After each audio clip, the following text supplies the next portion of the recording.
Also some good friends of mine over from Team Mobile as well. Jamie Strauss, Phil Ray, Adam Stein. Again, just some good friends. I wanted to let them know that we appreciate the support and watching. Looks like Ashley Yoder's making her way to the cage. Record being 1-0. Once again, we've got 2 undefeated fighters, 1-0, risking it. That's what I love about the fighters that are really game to make a statement about themselves, to themselves. Undefeated is something to say. It's a banner to hold. And so they're beginning their careers, and they're not taking on somebody who's 0-5 or 1-7. Exactly. Which would be an experience gap, but taking on another undefeated fighter, someone else who hasn't learned how to lose. Interesting thing a coach told me was that even if there is an experience gap, and of course if the person has an upside-down record, it's still the number of times that opponent has prepared for a fight more than you. Even if you are, say, 2-0 and you're fighting somebody who's, you know, 2-5, you know, they've still gotten ready more times than you. You know, they've already been there, and that cage experience plays a lot.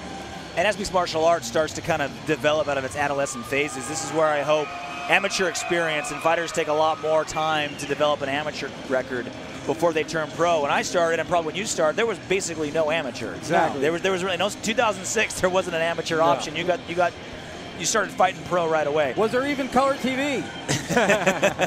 R.J. Clifford. Back in the day. I'm older than him. I can say that. Exactly. I mean, I've heard it told multiple times. Greg Jackson, obviously from the famed Jackson Winklejohn camp, said with a lot of mixed martial arts fighters, you know what? Sometimes you'll see guys just turn it on after 12, 15, 20 fights, and I wonder, you know, Greg, what was the big change? What happened? Training camp different? Was his strength and conditioning better? What happened? It's experience. You'll see boxers have 100, 200 amateur fights before they step into the cage or step into the ring. Excuse me, pro. Mixed martial arts, you just don't see that. So you see guys after 20 fights, it'll finally click. It finally feels like home. They're finally comfortable. Exactly. Maria Rios, also a friend of Melanie LaCroix, who we'll see later on. Rios says she fights because it's awesome. And if anything good about her as a person, she said nope. I bet we're going to see that that's not true when she starts fighting. Exactly. Perhaps honesty, her finest trait. She trains, looks like out of systems with Ian Harris as well as Laurent Teal. Tell her to take. Yeah. Ian Harris, a very talented trainer and one heck of a comedian. If you get a chance to watch him perform, yes, brilliantly funny. Joe Martinez is going to kick this one off. Rios versus Yoder. Here we go. And we are set to go with the next bout tonight, brought to you by Be First Clothing. This bout is scheduled for 3 3-minute rounds in the women's strawweight division. Introducing to you first, fighting out of the blue corner. She's a Muay Thai and Jiu-Jitsu practitioner, standing 5 feet 7 inches tall. Weighing in officially 115 1/4 pounds. She is perfect with 1 victory and no defeats. From Temecula, California, here is the undefeated Ashley Yoder. And her opponent across the cage, fighting out of the red corner, has a background in jiu-jitsu and wrestling. Standing 5 feet 5 inches tall, she weighed in 115 pounds and also is perfect with 1 victory and no defeats. From Santa Fe, New Mexico, here is undefeated Maria Rios. Referee in charge of the action is Mike Beltran. One of the best in the biz. Mike Beltran. Ashley's also a teammate of Teron Flash Ware. That doesn't hurt. Especially since they're so close in weight. Touch of gloves to the middle. Rios in all black. Ashley Yoder in the black with the yellow top. Rios seemed like such a sweet person. I got a chance to talk to her before the event tonight. As soon as she got in the cage, she had the game face on. Completely serious. My boxing coach says every single time you're in a cage or a ring, it's game face. Whether you're sparring, whether you're drilling, whether you're actually fighting, whether you're stretching. You got to get used to when you are inside your battleground, you have your battle mindset. You never want to be in there and just think it's just a normal day at the gym. Rios now with a clinch, pushing Yoder up against the cage. Opportunity for some cage control. She got double unders, or she did. pressing against, not grabbing the cage. Against, obviously, the rules are not allowed to grab the cage. Referee always keeping a close look on that.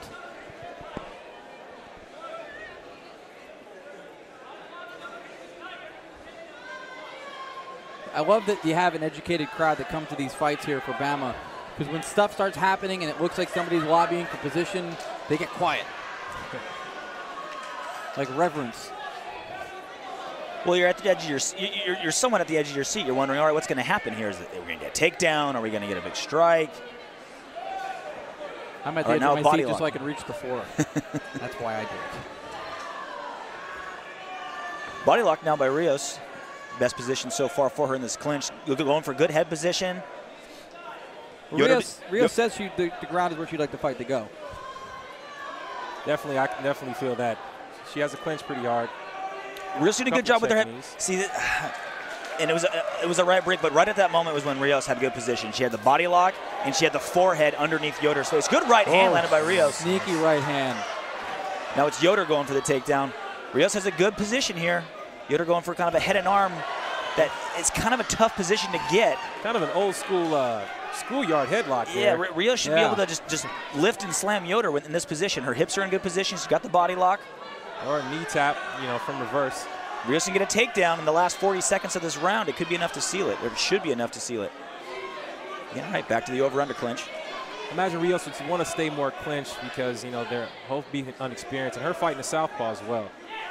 It's definitely good point.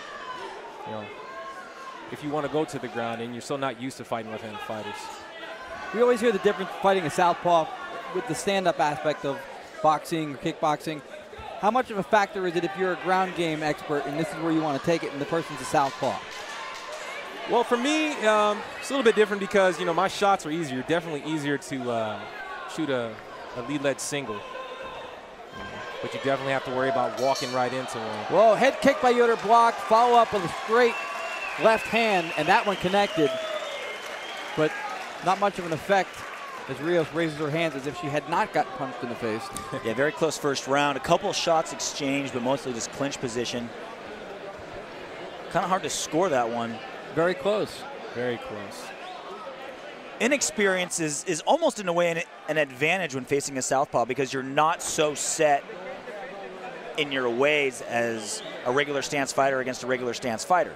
It's almost the inexperience kind of plays you off because you don't you don't have to switch things when you're already inexperienced, but your instinct to adapt is more accessible. It's more, you're more fighting on just athleticism, more or less. You're not stuck with you've drilled a million times how to respond to a jab from a left hand. Exactly. When you've only done it 1,000 times, it's not the adjustment isn't quite as drastic. Right.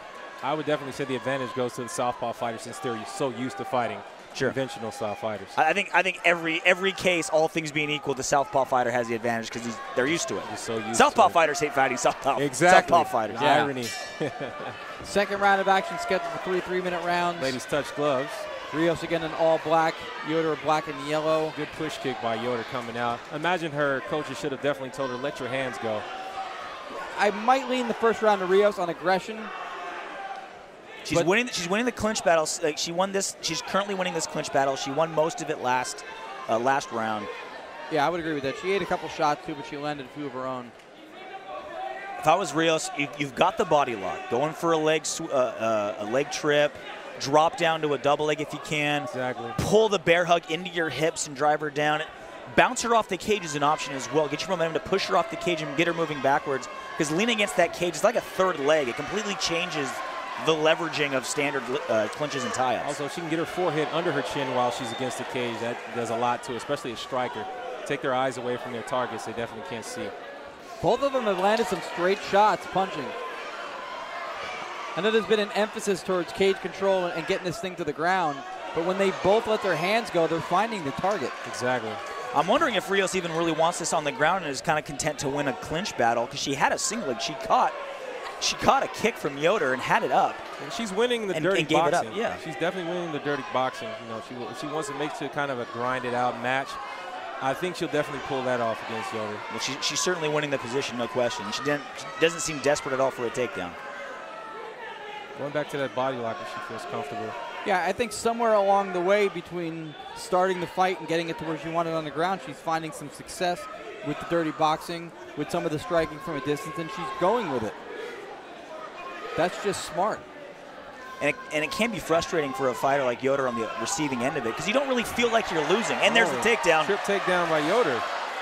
She's got double over, so this is kind of an awkward position. Like, this is a position where scrambling is most likely to happen. Yoder doesn't really have a definitive hold on top. And Rios is using the cage. This is one of the reasons why I like MMA in a cage and not in a ring, because I like that this factor exists. Exactly.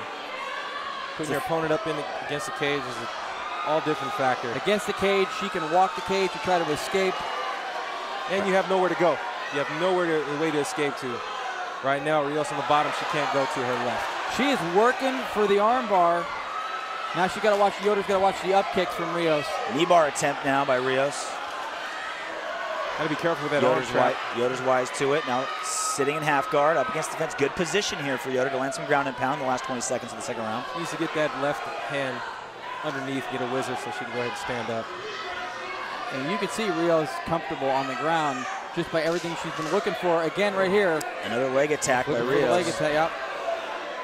Using it more as a way to swivel her hips out and get out from against the cage rather than going for a submission. Striking for the round. What a way to finish the second round. Knee bars, arm bars, everything but the salad bar as we wrap up 2 rounds of action between Yoder and Rios. So after 2 minutes, 15 seconds or so of Rios winning the clinch battle, it's Yoder getting the takedown, getting some ground and pound in. I think that was enough to win that round for her. I mean, there was so little going on in the first 2 minutes. You got to go on where the action dictated. Exactly. A lot of times you look at how you impress the judges. What's the last thing the judges saw? That could be a large factor in the fight.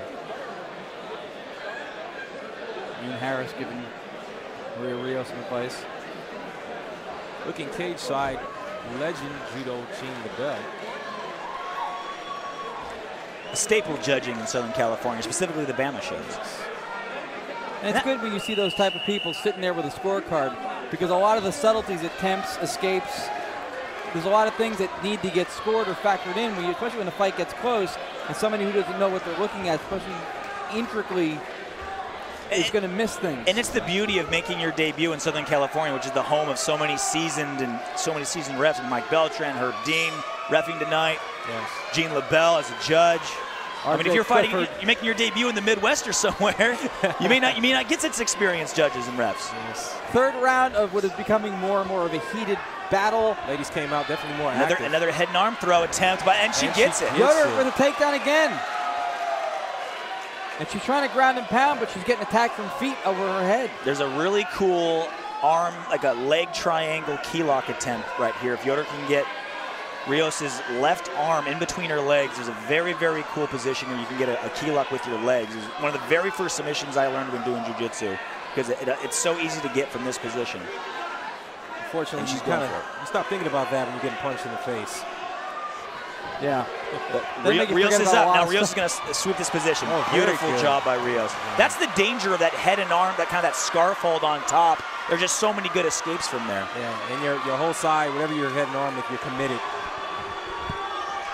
You got to be willing to bail on it as soon as it goes south. Rios now with a mount back control. We'll see which way. Yeah, she was looking to pass into the mount, and then Yoder rolled and she ended up getting back control. Rios stays. Very good job of keeping her hips on top. And of course, as soon as I say it, Yoder doing a good job of spinning back and getting on top. Now here's the transition to see who has more in their tank. The crowd has plenty in theirs. They're loving this. Really high guard by Rios. So you can swivel her hips and go for an armbar or triangle or any sort of submission. I'll definitely say her being a submission person, going for a triangle would be best. It's so hard to do against that cage. Yeah. It's so hard. You don't have any chance to swivel your hips. And there's an inexperience in Yoder. She took her opponent away from the cage, took her head out of the cage. It's something you don't want to do, especially if you're on top. Yoder has a chance to make a big statement here. If she can really land some ground and pound, really try to put an exclamation point on the round. Too. First round, arguable, close, probably Rios. This could be a deciding round based on how the judges have already seen it. That's definitely safe to say.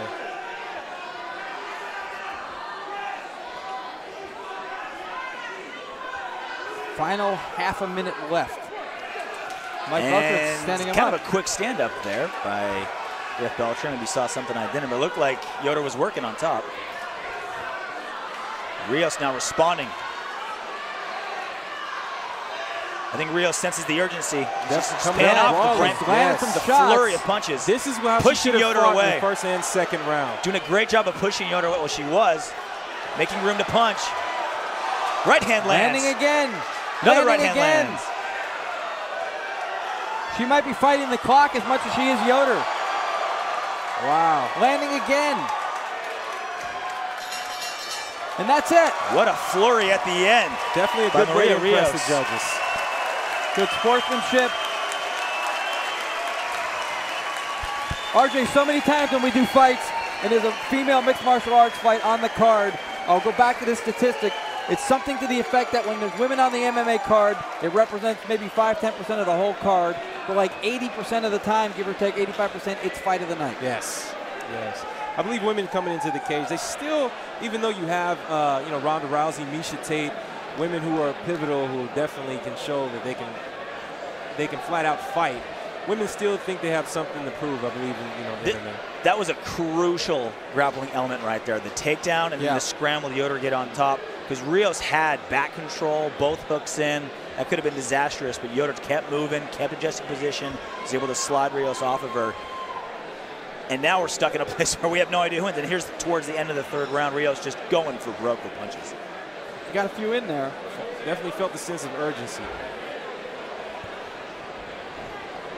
And this is, like I said earlier, this is where even though you may be a ground fighter, your opponent might be a striker, here's where you can find out that, hey, just because they're a striker doesn't mean that their striking is better than mine. This is just what they prefer to do. Especially at the very end of a fight where you're fatigued, you only have one fight going in. Yeah, this is where you're all white belt at that point. Exactly. This is where your mind has to tell your body to shut up and fight.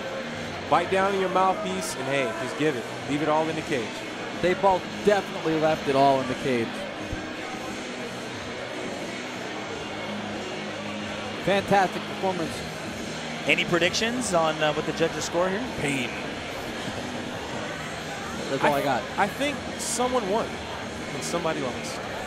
If it's a draw, I think that's going to be the only way you could possibly I'm lose. going to go Latif on this one. I don't think Judo Gene being a judge would leave any good draw. I think he's definitely somebody there with enough experience. Only one way to find out. The keeper of that secret is Joe Martinez. He's in the cage. He's about to share. Ladies and gentlemen, after 3 rounds inside the cage, we go to the scorecards. One more time, Commerce, put your hands together for both of these female warriors. And here are the judges' totals. Both Jackie Dinkin and Steve Davis have it 30-27. Mike Bell, 29-28. Your winner by unanimous decision and still undefeated from Santa Fe, New Mexico, Maria Rios. Wow, Maria Rios. It was Yoder who landed the 2 takedowns, the one in the second, the one in the third, but it was the transitional positions by Rios and probably that flurry at the end that sealed it for her. And she was always the effective aggressor. She was pushing the action. One with the dirty boxing, I would say. Seems like she had more cage experience, definitely felt more comfortable putting her opponent up in the cage and just grinding it out. Just beating and beating and beating until, your opponent either submits to it. Ian Harris, camera savvy to say the least.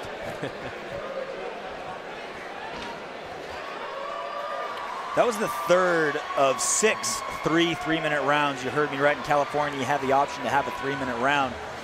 We talk about it all the time on Badbeat. Steve, I'm curious of your opinion. What do you like? Do you like the 3-3-minute rounds, or do you think the 3-5s is how it should always be? I like the 3-3s just in the sense of when you're first getting out there, getting the experience, because then you're not totally tired when it comes to the second round. Even though the transition, you don't feel that much of a difference, but like when you're first getting out there fighting, in the first 30 seconds you almost feel totally gone because there's so many different elements. You're not used to fighting in front of a crowd, and that alone can take an opponent's gas tank away. Making his professional debut, you see right here, Adrian Gutierrez. He'll be fighting 3 3-minute rounds against one Tim Ryson. Ryson, 2 fights more experience. Both of them are wins. Gutierrez also out at Tomaselli Academy in Costa Mesa. Teammate to the Buffalo. Chris Shaman walked out there. Last fight was the first fight to go to the judges as well, so definitely fight well worth going to the judges. Yeah, and that's a common goal amongst every fighter you can see on the card tonight, is ultimately to send the judges to the unemployment line. Exactly. Don't let them do anything.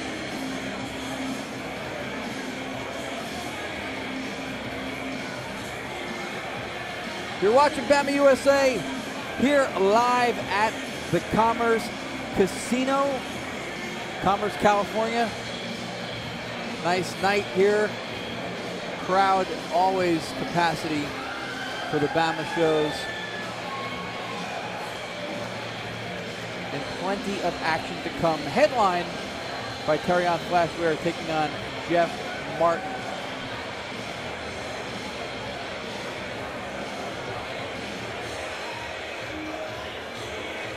Again, thanks for joining us. If you're in attendance tonight, you're watching this later on, or if you're watching live right now online on Go Fight Live, we thank you for joining us.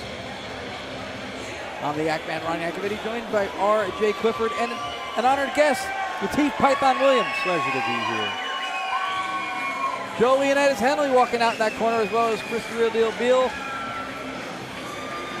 with Tim Ryson. Both veterans of knucklehead boxing. So, yeah, rightfully so. I've trained with Joe, and I mean, the last fight Chris had here, his hands were, honestly, I'd say his hands were beautiful.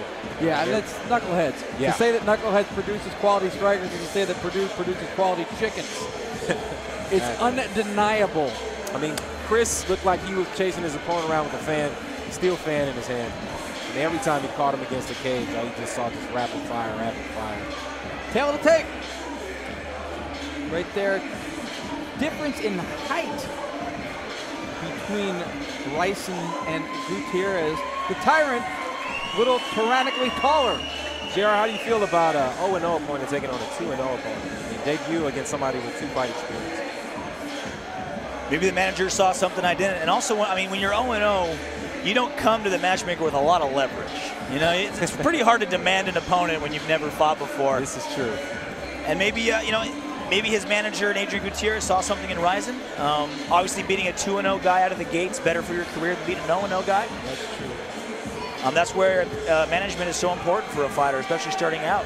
Yeah. Make sure you get that path well. You're given matchups that test you, that push you, that force you to be as good as you can, but not more than you can handle. Also, to also have the confidence in knowing that, yeah, you can beat him. Yeah, you can definitely beat him. You know. That's what I'm saying. As I was going to say, I think the difference between an unknown talent and a future stud, a lot of times, is what they know coming in, regardless of the opponent. They might just see that this guy's got what it takes, and he's already been mowing down people in the gym. Training time is also a factor as well. Yeah. A guy could be training a lot longer than he's been fighting. So his coaches feel comfortable putting